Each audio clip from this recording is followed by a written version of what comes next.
Nanghihinayang ang Vatican sa ginawang pagpigil ng Israeli ambassador sa Latin Patriarch of Jerusalem na makapasok sa Church of the Holy Sepulchre sa Jerusalem. Pinigilan ng Israeli Police si Cardinal Pierbattista Pizzaballa at ang kanyang kasama na pumasok sa simbahan nitong Palm Sunday. Idinahila ng paghihigpit ng seguridad sa Jerusalem sa gitna ng pakikipaggiyera sa Iran. Tinanggihan na raw ng pulisya ang hiling para sa Palm Sunday exemption.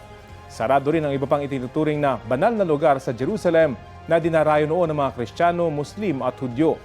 Ngayong taon, hindi sila makapagpagunita ng Ramadan, Passover at Easter dahil sa giyera.